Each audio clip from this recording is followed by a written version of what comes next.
This is one of Fitness Blender's lower back workout routines.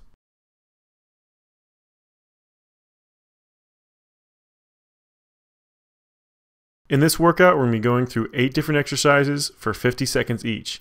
We're going to be moving through relatively quickly, so there's not going to be any rest in between, just the time it takes you to move from one exercise to the next. We're only going to be going through one round, and you're not going to need any equipment. So let's go ahead and get started with our first exercise, the Pilates breaststroke. You're going to start this one off laying face down on the ground, tucking those elbows to your sides, hands just up by those shoulders.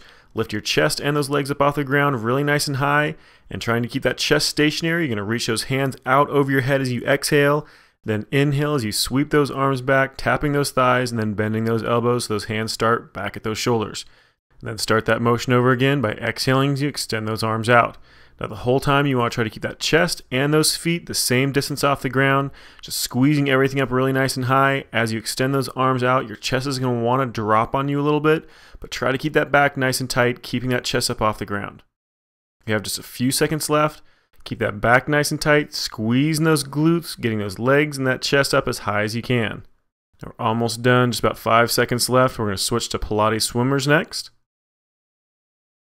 And go ahead and let it relax. Get those arms extended out.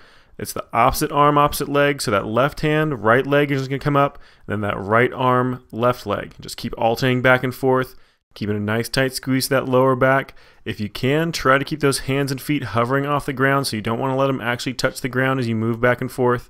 Now, if you can't quite do this full version, then you can always move to a half version, a little bit easier version, where you actually let those hands and feet touch the ground in between each repetition. You slow the repetitions down just a little bit and let that hand and foot actually completely contact the ground and let it release for just a second before you switch back over to the other side. Now, whichever version you can do, try to do the hardest version for as long as you can. You can always switch down halfway through. If you can, do the hardest version all the way through. Got just a few seconds left until we switch to our next exercise.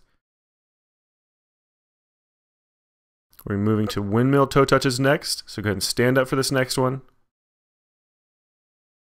And go ahead and get those arms straight out from one another, bend straight over towards the ground so that chest is parallel to the ground, and then just rotate left to right, getting as much of a rotation to that torso, through those shoulders as you can, trying to reach down towards the ground with that hand every single time.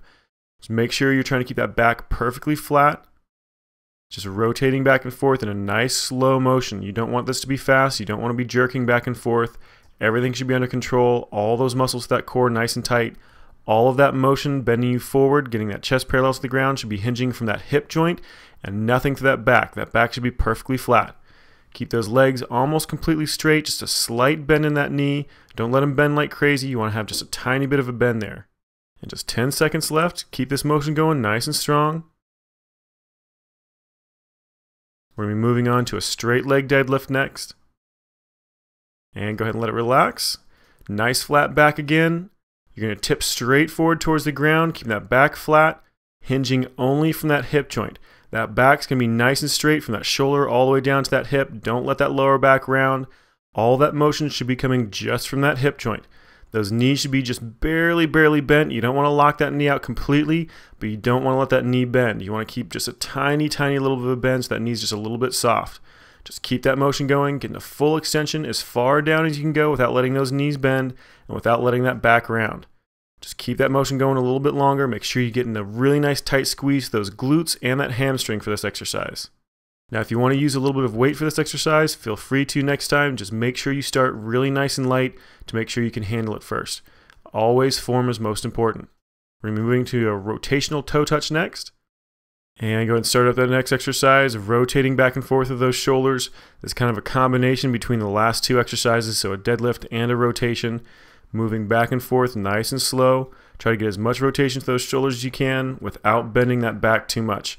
You want most of that tipping forward motion to come just from that hip joint again. Again, try to keep those knees relatively straight. Reaching down, trying to get a really good stretch on that hamstring as well as working that lower back and those glutes.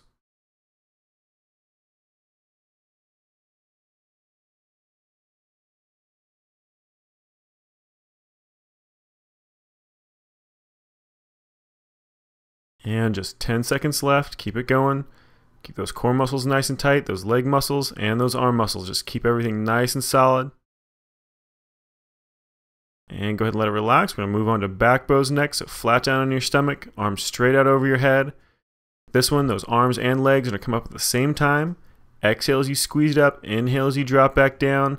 If you can, keep those arms and legs hovering, or you can do a slightly easier version where you actually let those arms and legs touch the ground every single time in between each repetition to give you just a little bit more break. Just make sure you don't let those muscles completely release. You can let them rest, but don't let them completely release. Now, another way to make this a little bit easier is what Kelly just did right here, is you can actually pull those hands down by your head as opposed to over top of your head, and that just changes the leverage just a little bit, makes it a little bit easier to do this motion. Also, if you want it a lot harder, you can always use a little extra weight. Holding a weight just above your head, a small dumbbell, or a full extension with those arms and holding that dumbbell. Just pick something nice and light to begin with because it doesn't take much to make this a lot harder.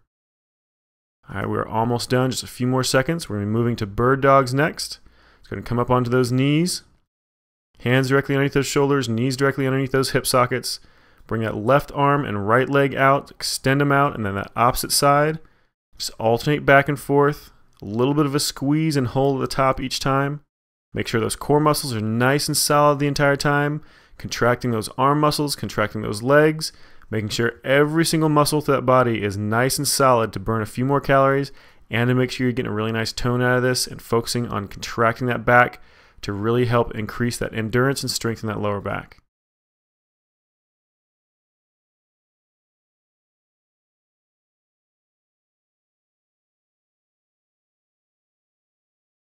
And we're almost done with this exercise, just 10 seconds left. Keep it alternating back and forth. When we're done with this, we're going to switch to a cobra to child's pose. Just a couple seconds left. And go ahead and switch it. Lay down flat on your stomach. We're going to be doing the cobra pose first, so arch that back up. Legs flat against the ground, top of that foot flat against the ground. Pressing those shoulders down away from that neck. Then you sit back into that child's pose. Stretching those hands away from you. Trying to flatten your body down to those thighs as much as you can. Then reverse it back to that cobra pose. We're just going to be holding it for a few seconds in each position. Switch it back to that child's pose, sitting back in those heels, stretching those hands away from you. Try to keep those lungs open, breathing as normally as you can. Now with this cobra pose, you want to feel it predominantly stretching those abdominal muscles and those hip flexors. You want to feel it a little tiny bit in your chest possibly, but predominantly just in those abs and hip flexors. And this child's pose, you're going to feel through those shoulders and that chest, that lower back, and maybe even a little bit into the side of that rib cage. Just keep alternating back and forth. Like I said, just a few seconds in each position.